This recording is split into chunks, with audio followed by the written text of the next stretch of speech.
y'all? Tank roped in, bedded up. Check out this cuddy.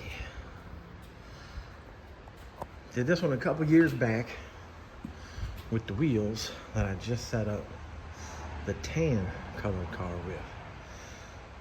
So we first set it up for that wheel with a basic lip, or 6 inch, 5.5, whatever. Then we set it up for a 7-inch lip, but we had the other wheel on there. So this car is 2.5 inches narrow on both sides. 3-inch, 1/2-inch screw-in studs. It has a 1/2-inch spacer, 1/2-inch all-star black spacer on there, billet aluminum spacer on there for this wheel on there. So 2.5 inches. Quarter rail frame notch in the back, so the tire is kind of close to the back frame. There, I'll show you. Let's see if you can see that. See how the back tire is? Yeah, but this one I did different on the bracing. This is the old style bracing I used to do. Well, only a couple cars got it, but I don't like it. Oh yeah, that's what I'm saying is, a lot of people asking how I'm doing this with no mini tub.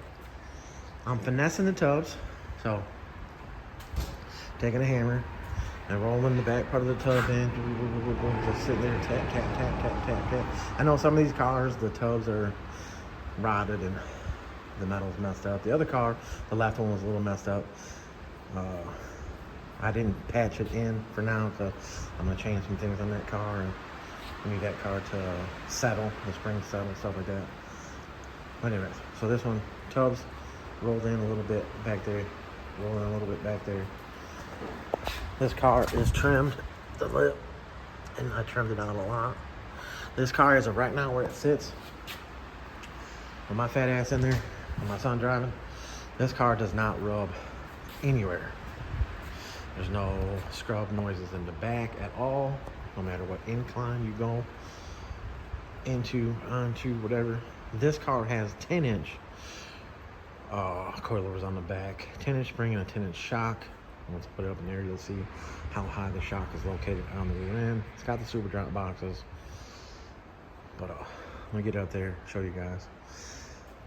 The main thing is here, one of these studs, as you can see, the lug nut is not on there. The stud screwed in. So, like I said, I did this one a while back. The wheels have been on and off a few times, so who knows if I didn't use enough Loctite, or maybe I didn't use Loctite. Maybe I just ran the screw-in stud with the impact and the 3/4 socket, thinking it would stay tight. But you think about that when you take the wheel off on, put other wheels on, this and that, it could screw back in. So now I've been obviously Loctiting this shit out of everything. This car was done a couple years back, and the front rotor on this side, the studs, I think the studs came loose on this side. The caliper came loose, and the rotor to the hat, the 2-piece rotor setup, those came loose.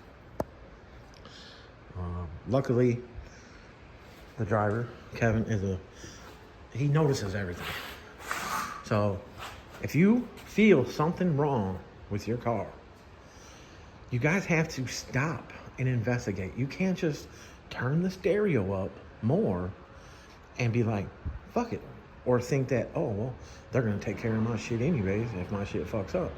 You can't think like that. If something's wrong and you feel it, get out, investigate, look at things.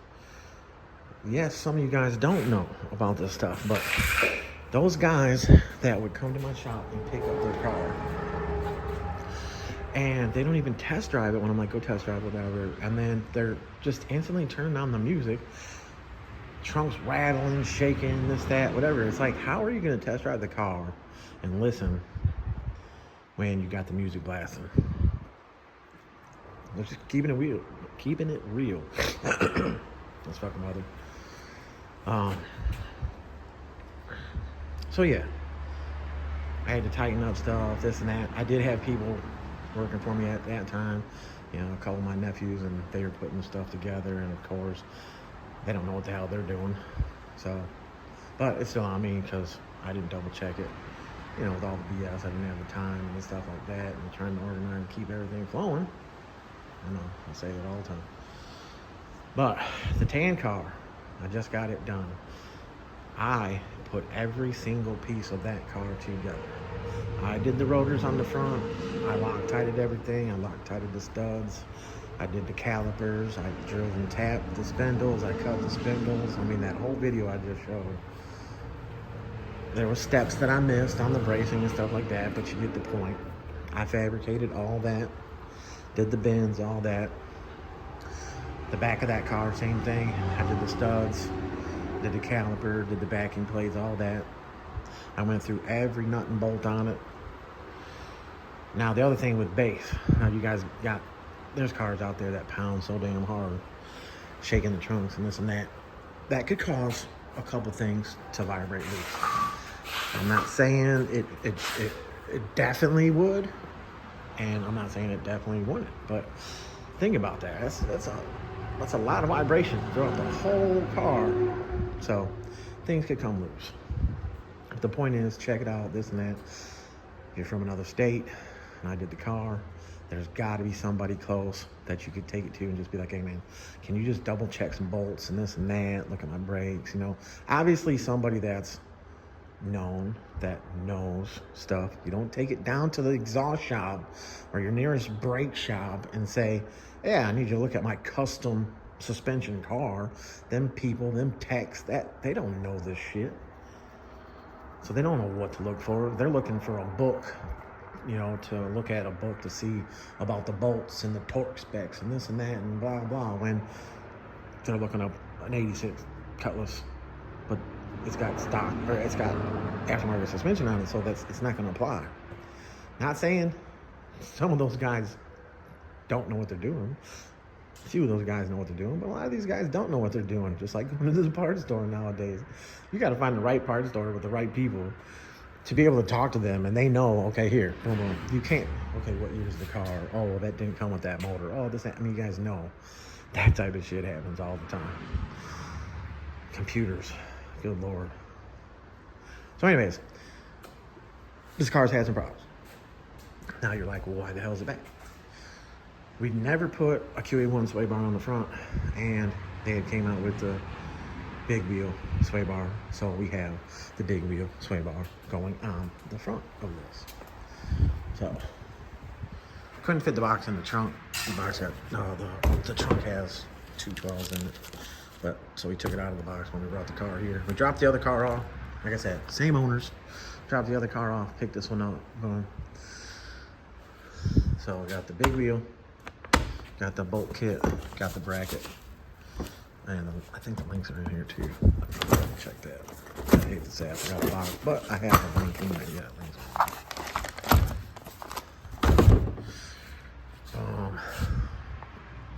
I wouldn't be putting stuff on this car if it didn't need paint, but it needs paint. So, and there's plenty of little things to dents. Not that I'm denting it anymore. I set it up there. So, yeah. We're gonna put that on there. I'm gonna go over some things. Take the back wheels off. Take the calipers off. Take the rotors off.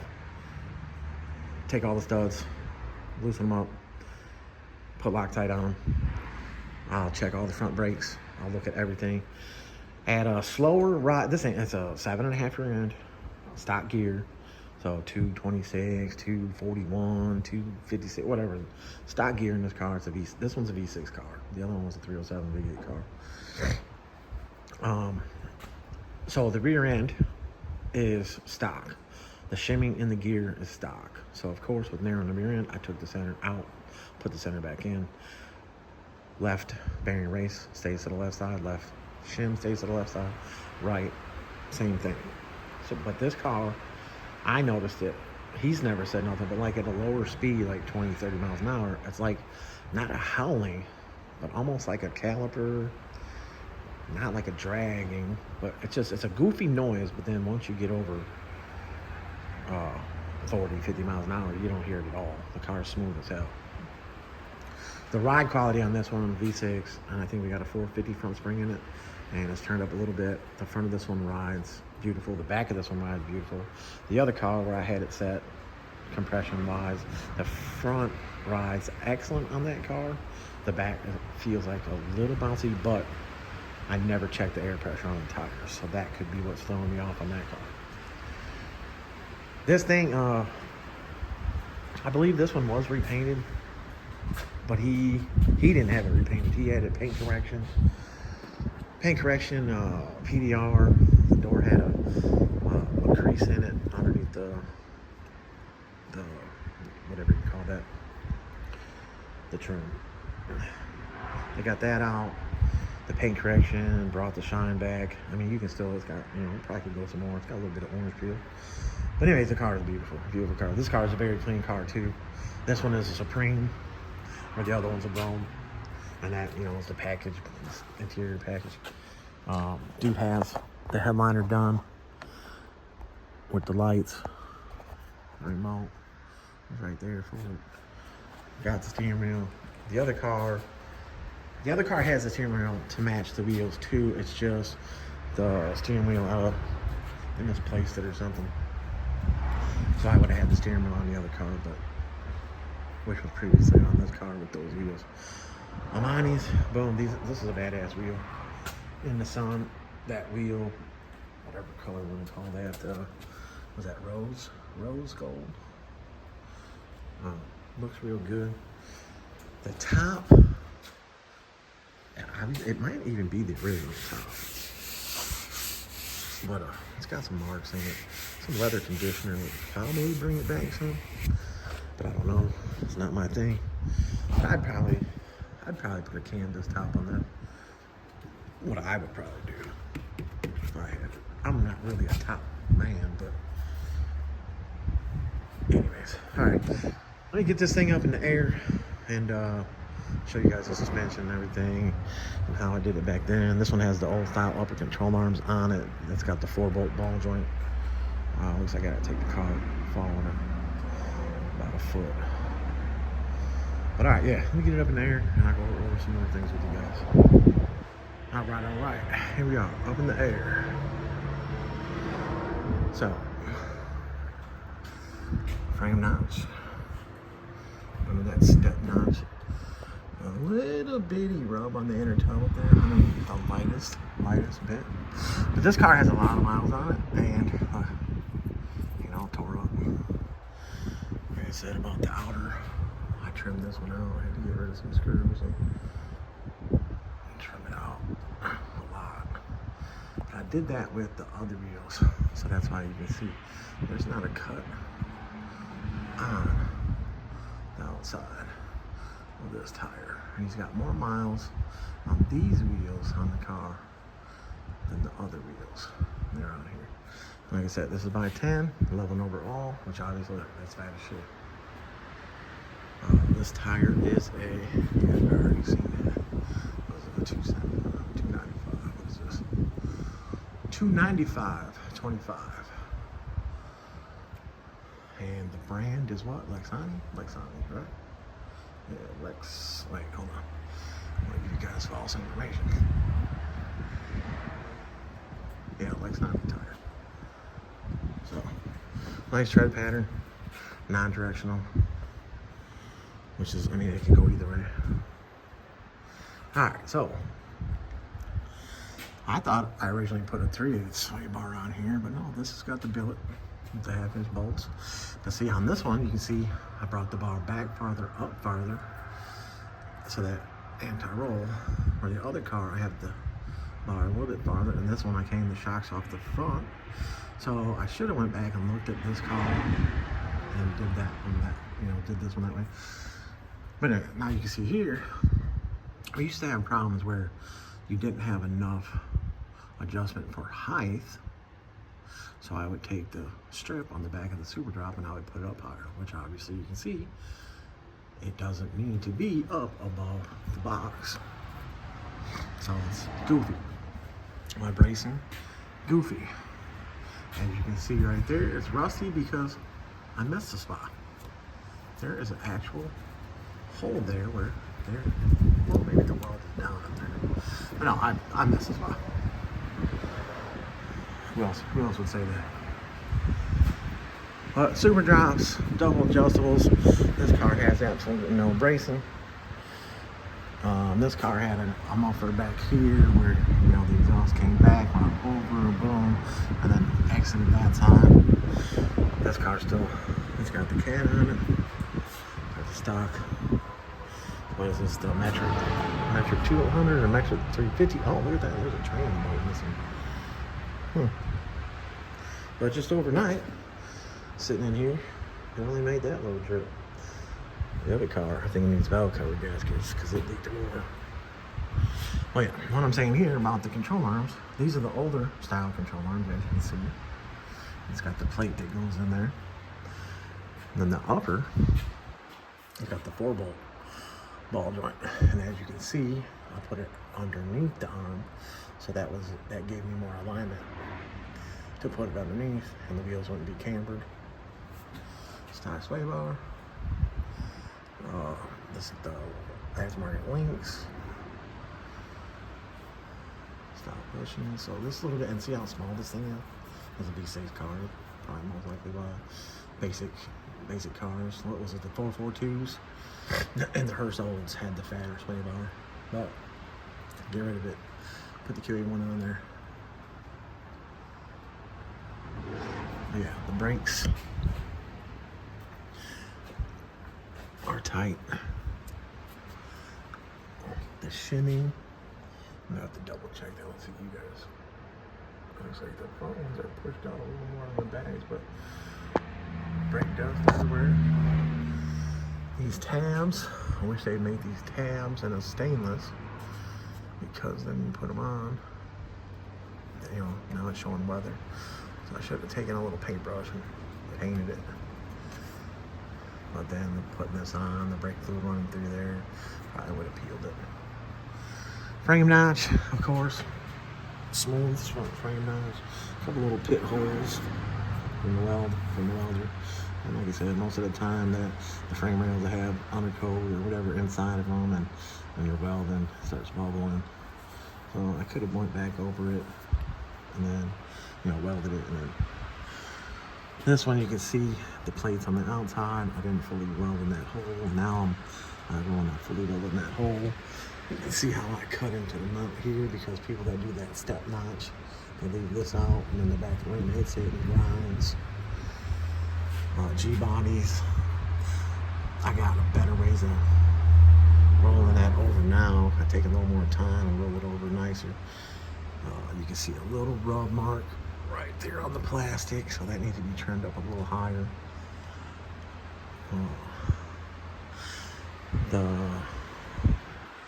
This side over here, in the beginning when this car was being driven, it's still a V6 car, still has the computer on it, so I think it needs it. So it's been rubbing a little bit on there. Not bad though. But same thing here. Now I'll take and I'll slit it, roll this down first, then roll this in. But this one I had to, you know, a couple times where I had to do it. It kept rubbing. This caliper, let's see how this one is. It looks like about the same amount of space. I think I double checked all that before. The car gets driven, so that's why it's dirty, obviously, and you know, plenty of brake dust. The front fender, as you can see, it did rub a few times. And that bolt head on that one, on the tan car, I took that bolt out and the front bolt out. And then I was able to move the fender out and put this inner behind this outer, and then I ran a self-tap through it in where this bolt would go. But yeah, this one, on this side, you can see it hit a couple times. So I'll trim that up, clean it up. This car we did have to raise from the original. It was real low too in the original, and then we had to raise it up some. This car sits good too. This side, let's see. This side, what? It doesn't look like it's ever hit to bend the chrome, but it looks like it might have a little rubber. Oh yeah, got a little bit of rubber, or maybe a tire wet. The tire, oh yeah, it's got real light marks. So probably like at full turn. with the degreed steering that I do, the sport steering. Pulling in the driveway or something, probably catches a little bit. Again, what I was talking about with offset. Oh, that's the other thing. We got the floating caps going on it. The front with the wheelwood cap, you got to take the wheelwood cap off the brakes, and then you got to grind the spindle shaft down in order to put the floating cap on. Because the floating cap obviously is thicker. This one's a little hollow behind it. So this one, I think it's bubbled out right here a little bit. I think they touch a little bit, but the caps are off now. He already took those off when he changed the wheels and tried to put the floating caps on. This car, what I did was, because it was a chrome trim car, the other car had the fat chrome, so me cutting the fender and rolling it and putting the chrome back on like I did this one, it would have been, I don't know if that chrome, I would have had to take that big chrome strip and I would have had to cut it, this and that. But I did that one different than this one. But this one, yeah, I took the chrome fully off, took the fender, rolled it over, cut off where it normally went, and then made it a flat edge again, then put the chrome back on and was able to put the self-tap screw in it. So, you know, it's not all fucking, you know, these guys be hacking this shit all the way there. It's not hacked up, but it's nice. Fender's still tight. It doesn't flat. It's not bowed out. Again, I see that stuff on these cars, man. I'm just like, what the hell? You guys are making it look like a damn wide body just on the front corners, and then other people are cutting the shit out of them. I mean, I know motherfuckers want to ride, but man, come on. So yeah, all right. I'm gonna get these wheels off. But I mean, I guess this bracing was kind of cool back then, but my new style of bracing, how I've been doing it, man, looks real good. And then a couple cars I put too small. I'll go all the way up to 1 5/8 on the bottom cross brace. The Cutlass I just did, the tan one, that one was 1.5 inches on the bottom. Which, you know, 1.5 inches to 1 5/8. So it was 1.5 inches. 1 5/8. So, you know.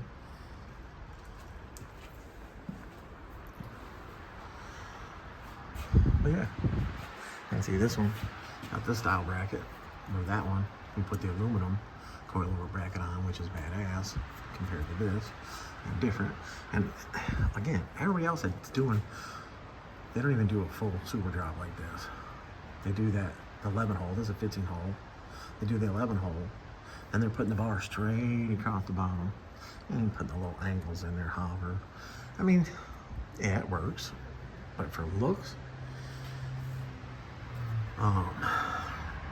these guys that are putting a drop box on there, but then they're putting the coil over here, you know, putting the bracket over here, and then they got this little bit of space that they're trying to get in there and weld that coilover bracket on.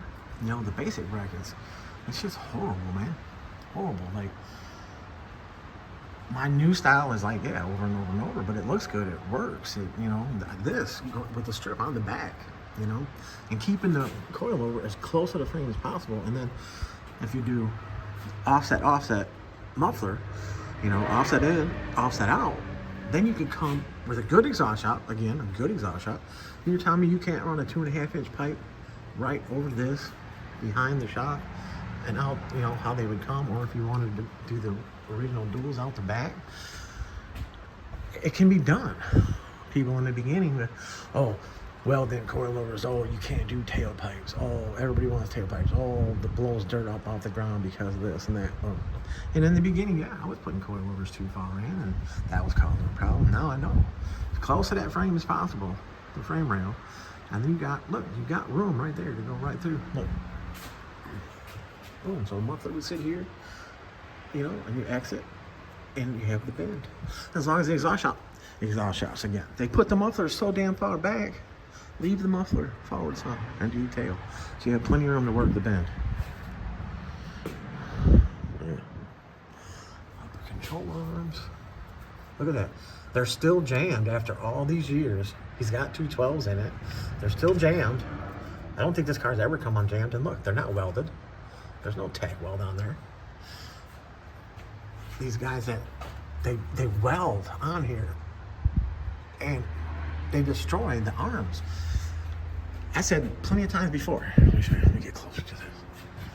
All right, so the thread's right here.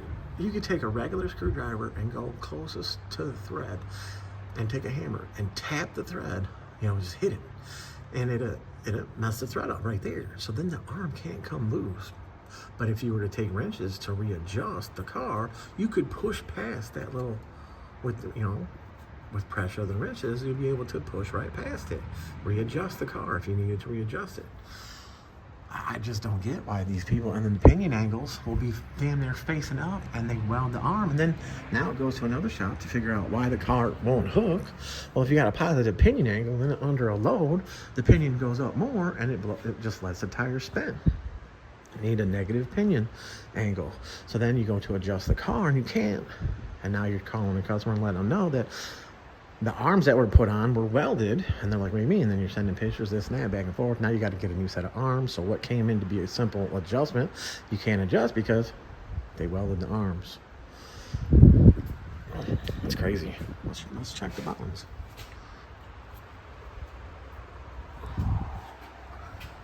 Look, you can tell I didn't hit it with the wrench. It's still all dirty. They're all jammed. Look. I welded my ground around there. Yeah, y'all, this is another clean ass car. A little bit of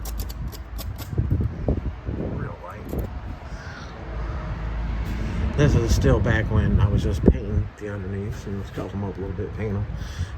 Not everybody's got the time to be able to take the car and get the bottom sandblasted, or have the shop to where you can set up the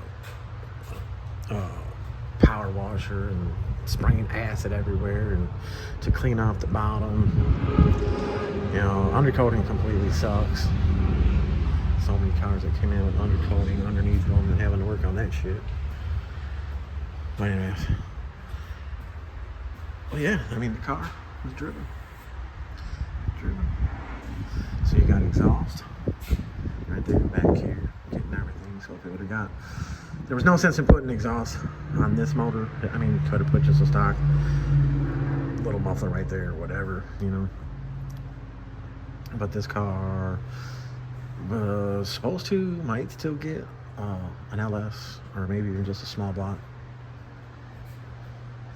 Yeah, this one, I get the wheels off. You're gonna see there's little light rubs in here. But then again, you see real light. We're talking, we're not damaging anything, But it's not all chewed up.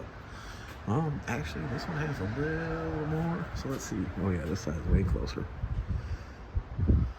So this one. So what I'll probably do is I'll do a little bitty notch right there. Roll it in just a little bit. I'll have the rim mark on there. Obviously, it's on the rail. Slid it. Roll it in a little bit. Roll it back up. Grind it down. And that'll help with that. They probably only did it once or twice on a hard incline. Anti-roll. The anti-roll is what takes and leaves the rear end as square as possible, side to side, for when you're pulling into inclines and shit like that. It's rough on them, and the 1/2-inch ones, the billet ones, haven't broke. I've never seen a billet one break. The smaller 3/8 ones, yes. I'm sorry to say it, for people that are selling those, yes, they break. The heavier the car, the more weight in it, stuff like that. But as you notice, this spring is not as shiny as the other springs. This is like, I don't know, maybe they're powder coat at the time. But then the other ones are damn near as shiny as this. I was trying to find the number. Oh, here we go. This one is, oh, look at that. 10DP225. Maybe that's why the back of this one rides so good. Oh. But yeah, and then let's see where I have these set at. 1, 2, 3, 4, 5. So go back to 5. 1, 2, 3, 4, 5. That's compression. So that's the control of how easy the car goes up and down. 1, 2, 1, 2, 2. That's your rebound. That's how fast it extends. How fast the shot comes out. I might be wrong on that. No, that's right. So there's a lot of people that just do 6 and 6 and let the car leave. And the car's ride rough. Bounce, bang, clang, shit like that. Sometimes, like I said, the lighter the spring, the more the compression. But this one right here, I need to start writing all this shit down. This one right here rides, I mean, killer. It's got the 212s in there. There's no bounce to the back of this thing. And you look on the tire right there. There's a little bit of a rub. That's probably the tub. I mean, it's real light. Yeah, I think I see a shiny spot up there. Yeah, we'll get these back wheels off, get that sway bar taken off, and we'll go from there. All right, y'all. I'll be back, but yeah, that's a 7-inch lizard. Man, my stoplight over there, all in colors. You see them all on the rims and shit, and then you see in the wheel.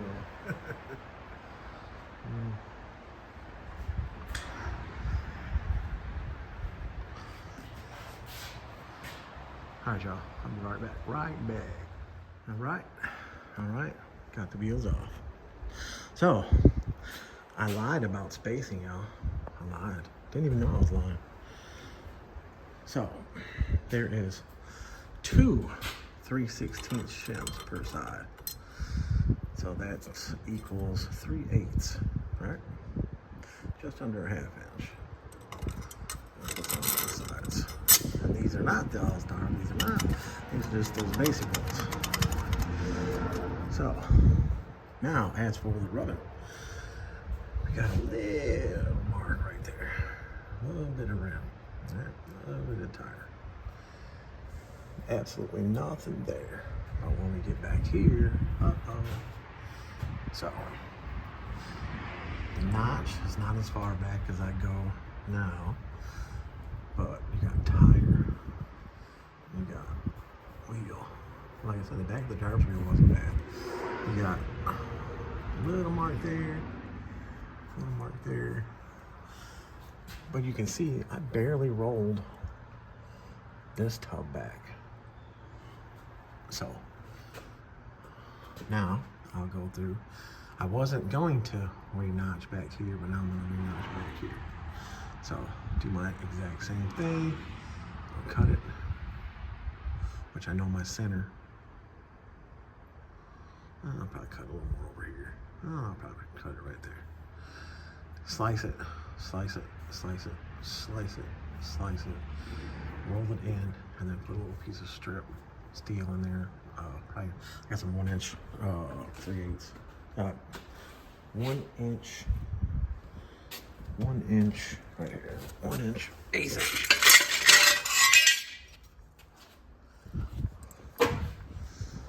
So when I slice it open and roll it back in there, then I'll put this inside there, and then I'll be able to reshape it. So I'll be able to get that to flow in a lot more. Boom. Then of course go up here, tap, tap, tap, tap, tap, tap with the hammer. Same thing with the front here. Oh, actually this will be different. So I'll slice it, and then roll it. Just tap, tap, tap, tap, tap, tap until it rolls inwards. Then whatever's hanging out at the top, I'll grind off or cut off with the cutoff reel. Whatever's hanging out at the bottom, grind off, and have that little bit of roll right there. We have the exact mark. And then weld it back up, grind it, boom. Won't take me long to do that. This side. Yeah, this side's a little more aggressive right there. And that right there, you got tire and rim. But the rim, but you've seen the back of the wheel, not that bad. Same thing here. Boom. Back here, we're not touching frame at all. But I'll still notch it. You can see this almost hitting tub more, but that's all tire. Maybe just a hair of rim. That light is really fucking everything up right now. There you go. That's a better look. There's not a hole. That's just where a stock spot weld is.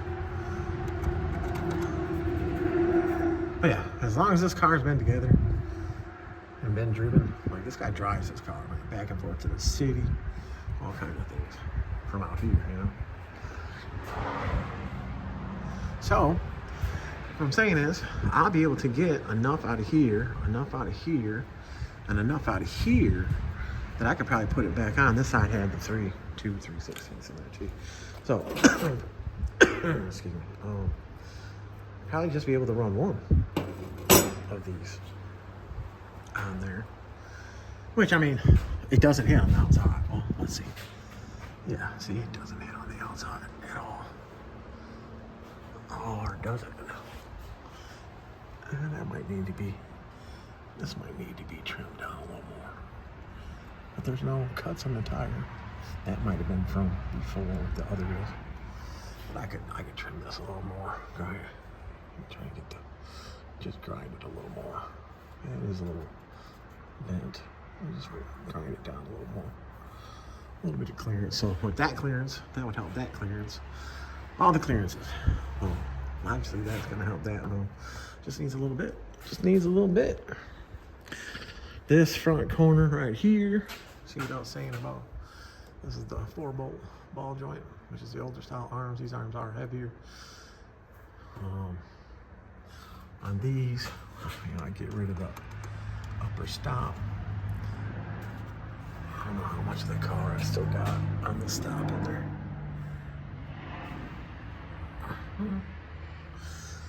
But the rubber stop, obviously, could stop it sooner.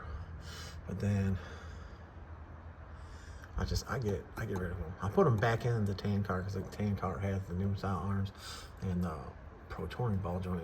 So I needed to limit the travel because it went too high. You know, it would go up too high when you're going down the road. So we can see back here, what I was saying, what I saw before, the tire's been hitting there, and the top of this fender. I noticed the driver's side, I have this bolt going on the driver's side. Let's see what we got in here. Oh yeah, we got some tire, or some rubber, or some tire dressing. But it could be rolled. You see tire marks here. Like I said, this car, I did adjust the height at the front.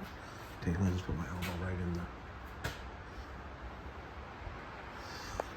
So yeah, what I was saying about this, in order to put the floating caps on here, other people would put spacing on here, and then with the spacing on here, bring the tire out more, so you already see what's rubbing up there, then it would rub more, then I would rub more back here.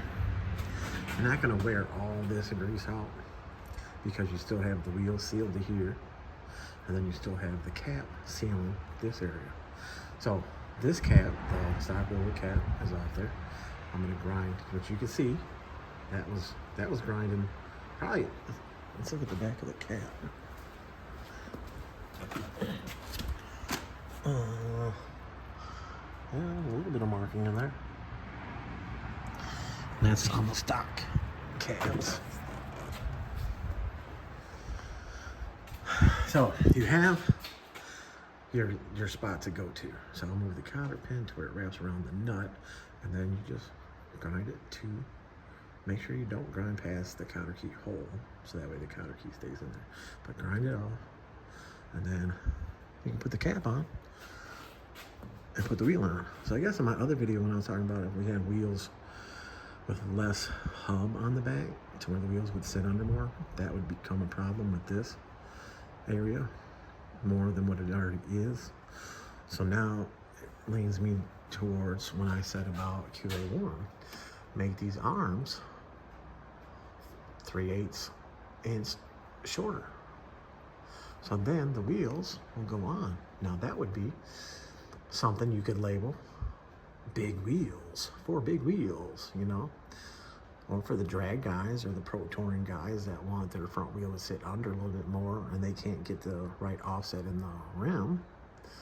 So offer an arm, which we all know we can shim the upper to push the arm in. So the upper really wouldn't need to be redone by QA1 to be shorter because we can always shim in more. So but the bottoms would need to be shortened, which, I mean, we all know we have all this. We're talking about a ½ inch, just a ½ inch shorter. And you could label that would be a true meaning of for big wheel fitment. You know, then you wouldn't run into shit like this. And you wouldn't have to cut your car in the front as much. You would clear, I mean, no matter what with big rim stuff, we all know you have to notch frames in order for the wheels to turn. So if the wheel sits under a little bit more, you got to do this anyways. Look at that. Oh, yeah. Maybe vibration. So I wouldn't have had to take that out. So I'll tighten that up, but it ain't hitting there. It's hitting right here a little bit and right there. So I'll have to flex the shit out of this. Use the bigger hammer, put a little more oomph into it. What do we got here? All this tape from the wire loom. Alright, did I go to this side already? So here, same thing with the kind of key boom. Fender wise, like I said, I know this car hit here before because the front was real low. And every time he'd go down the road and with the compression, it would float and like on the highway. But this side didn't hit for shit on the chrome. But I can clean it up.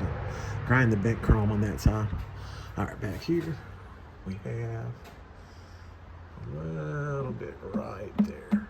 So I could just trim this up a little higher. You know. It's plastic. Make sure you wear gloves when you're using the cutoff wheel with the plastic. When you're cutting this, that plastic rips around and you got your hand on the trigger and that plastic hits your hands, it will burn the shit out of you and stick to you.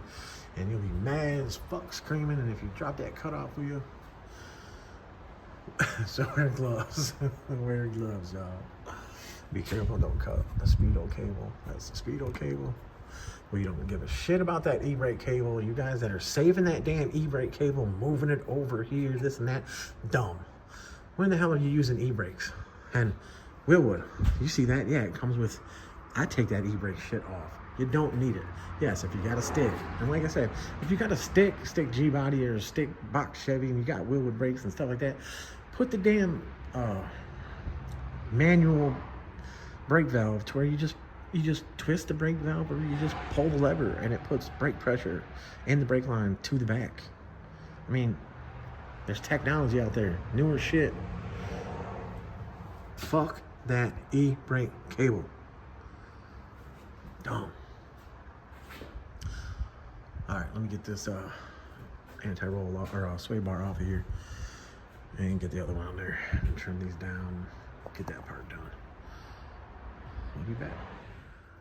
Got that old bullshit sway bar off. Bam. Piece of, you know what? Got it off.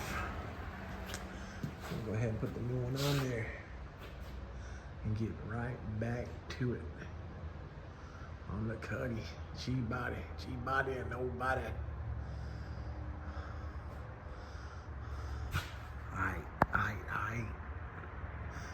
Commercial break. Okay. Let's see if I can get through this video without tripping over something. A lot of people on my shorts be like, man, why you out of breath? Man, I'm fat. And I always am doing something when I decide to grab my phone and start recording. So I can just put the front wheels on, lifting them bitches up and down. But anyways, so got the front wheel on. I don't know if you guys seen this in the video. This part right here, the plastic filler, was poking out. The bottom bolt was missing in the fender that holds this on here. So I drilled it and I put one of the Allen key bolts in there and I put a bigger washer. So when I first tightened it up, it pulled it back in a little bit, but it didn't pull it all the way. It was still sticking out. So I took the hammer and I just tapped right here that, you know, backwards, and it pulled it inwards, which made it flush around again. Now it looks good. Now it's sitting in there, everything. This side wasn't that bad, but I did the same thing. Now, this is pretty straight with this, but it does flare out a little bit because of the bumper. So the bumper is probably just a little bit more to the driver's side, which is causing that. I'm gonna fix this for them. They put the bracket on there, need some washers. So I'm gonna take this plate off, boom, go back through here, take those screw bolts out and put it back on here. And yeah, it's got a big hole in it. I should be able to put a nice flat washer inside here and get it to go back on there. Little things like that add up. But oh yeah, so now it's tight. Before it wasn't tight. Now it's tight. Anyway, floating cap. I had to shave the spindle down like I said I was gonna do. Shaved it as far as I could. I guess if you put a set of 1/8 inch wheel shims on here, then you get, when I first put it on there, it was rocking. So it's getting looser. The neighbor be complaining, but you guys hear that? That's a street bike or something. This is wide open roads out here, and people be flying, and the neighbor be calling the police. So since I've been out here, the neighbors called the police a few times, and I told the police straight up, I'm like, I'm gonna do hole shots in my driveway, and ain't shit nobody can do about it. And they're like, cool. But yeah, the neighbor. Anyways, back to this. Floating cap. It's obviously floating. Do you see? It is moving. So I don't know what the hell happened there. Trimmed the inner plastic right here some more. Like I was saying, when that big piece of plastic is in here on these cars, you gotta take it off. Well, it's got the 3 plastic bolt holes, so this plastic comes down more. So you gotta cut that off. But this right here was down on a square. These little, so I ground that back and I ground that some more. Back here, I moved. I ground this up because it had a little mark in it. I flattened out the inside of that some more, put a little bit more paint on it. But it's staying real well. Plastic hanging. Oh, there's a piece of plastic right here. Yeah. Look like metal, don't it? It's plastic. Almost nicked it. Oh, no, there. Alright. That's that. Did the same thing on this side over here. This cap. Yeah, see? So on the back of these caps, there is the little flathead. It just keeps getting prints on it and prints on it. But it's got a little flathead about 3/4 of an inch that holds this together to make it the floating cap. I had to grind the head of it down too to get it on there. Now, you could put the 1/8 inch shim on there to make up the difference, but you still got to grind the spindle shaft down. But then you're getting into, I know you guys seen it in the video earlier, how the fender chrome was pulled out from the tire touching up in there. I'm thinking it's at full turn. You can see right there, because I degree the spindles back, so when it turns, the wheel comes out of the top and pulling in an incline or whatever. So I ground, instead of bending the chrome back, I ground it off, and I ground the fender a little bit, but I see this side's got a gap right there. Oh, I took the bolt out. So I might need to go back through this side and maybe just cut this inner off, you know, like half moon it like this. Cut this inner off. That's the light that comes in here, you really can't see, but anyway. Same thing over here. I trimmed that up a little higher. There was a shiny spot right here, but there was a lot of caulk still in there, the factory body sealer. So I peeled that out and then I rolled this back. Yes, I just hit it with a hammer. Trimmed that up, cleaned it up, put some paint on it, but it should totally clear now. Same thing to the front. This out here, damn plastic. This out here still had a big, it was squared off. And there was a little rub mark on it, and there was a rub mark in the middle. I know the lighting is messing up more. I got paint on it. But there's still the plastic slivers, whatever you want to call it, the burrs. They're cleaning right off. But now with the paint on it, we'll see if it ever hits again. He said it was hard inclines like gas stations or like people's driveways. Is only time it would scrub, and it wouldn't even make shit for noise. It wasn't tearing up shit, light little scratches in the tire. Alright, so back here we have the mark right here. So I know this is our center area of where we have an issue. So I drew my lines on there first, which I normally grind it off.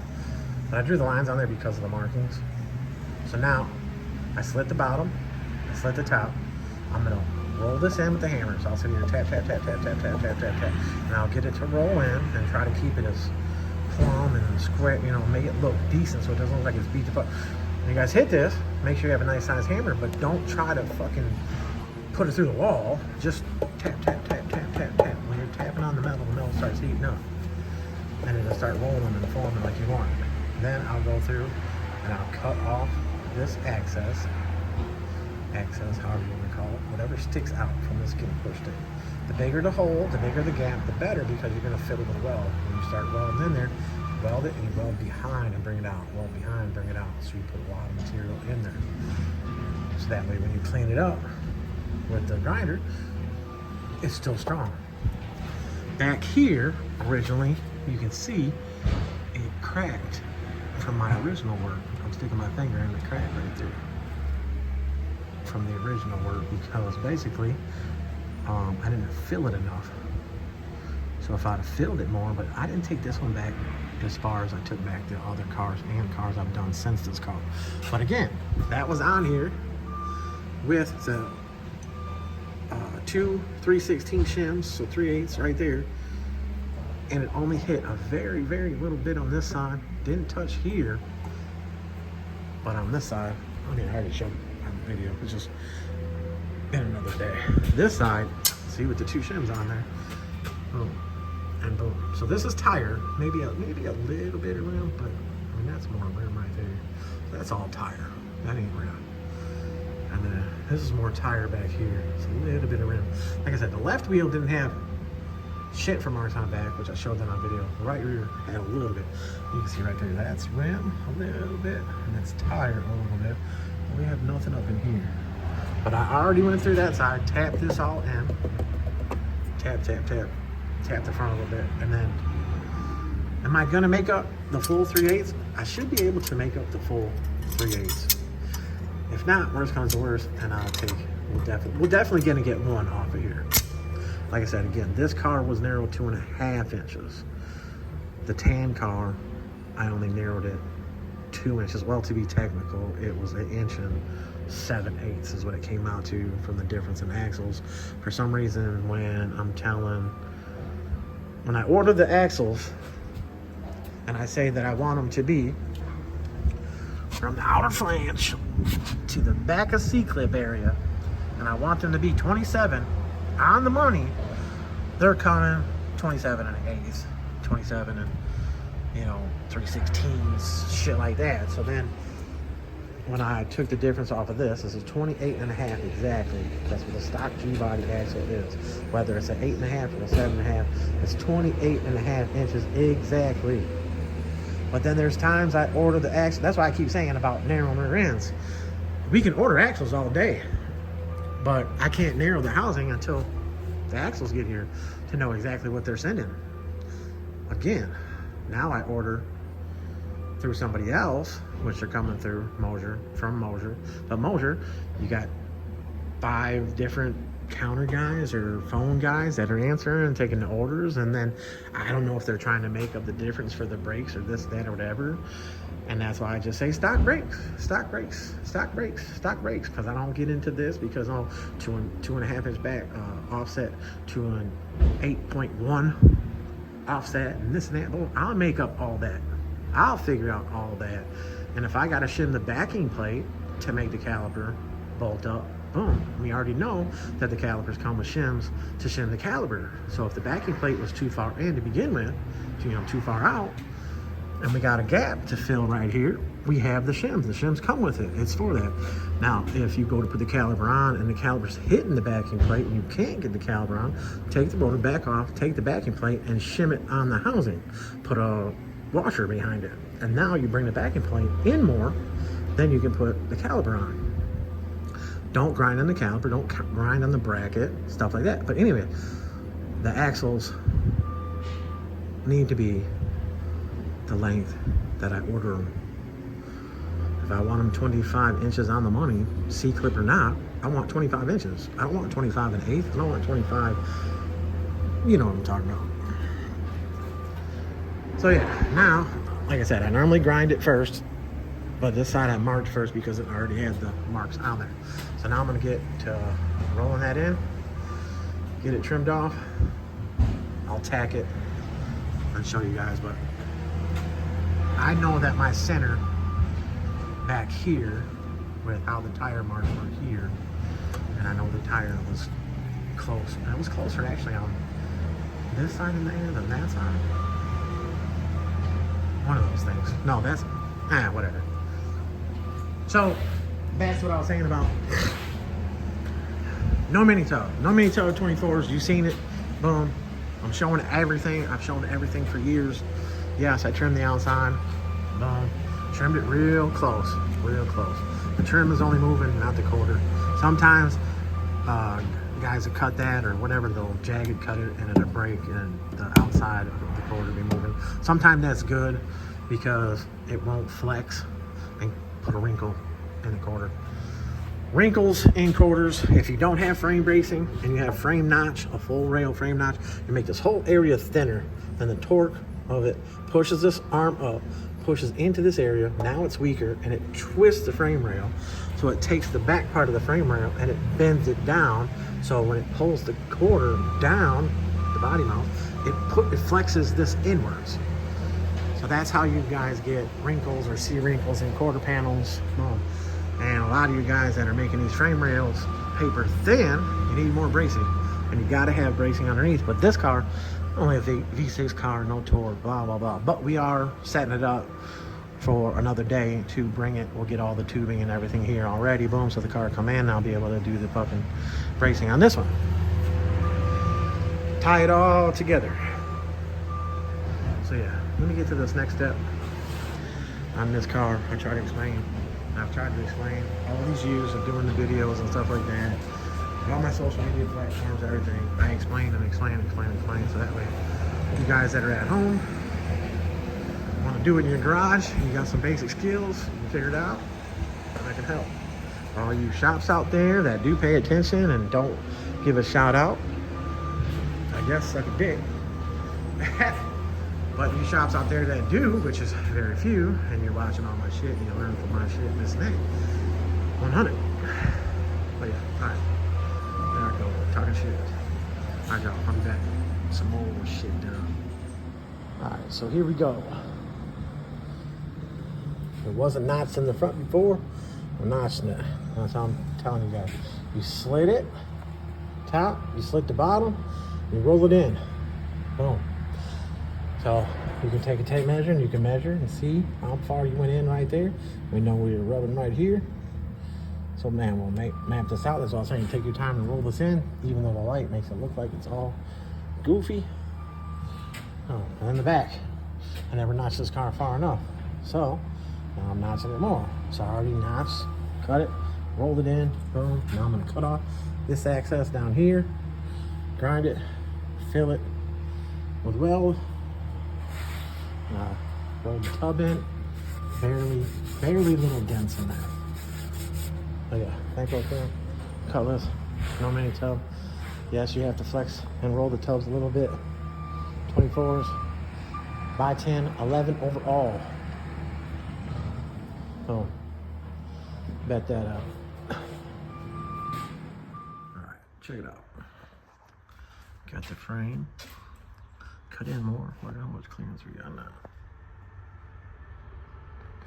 And then did that little notch right there. So now I'll be able to see. So no The two 316 spacers are not on here no more. No spacers. Wheels all the way on. That looks like a lot more room. I tapped the tub in back there, which I already showed that. So now I'm gonna weld this stuff up. But yeah. On to the other. I haven't done the other side. I got the drawing. What did I do? No, I haven't even marked it yet with the marker. But you can see this side. You can tell this notch was out more at the top than the bottom. But it wasn't bad at all. Alright. I'm gonna get on. Alright, y'all. There it is. Got the back wheel tucked underneath there a little more, meaning side to side. It's underneath there more. Gonna give it the appearance that it's, you know, tucked more. Frame notch in the back. I painted it and all that. Painted the whole frame rail again. Had to relock tight the studs in the back because the right side, a couple of studs were twisting in.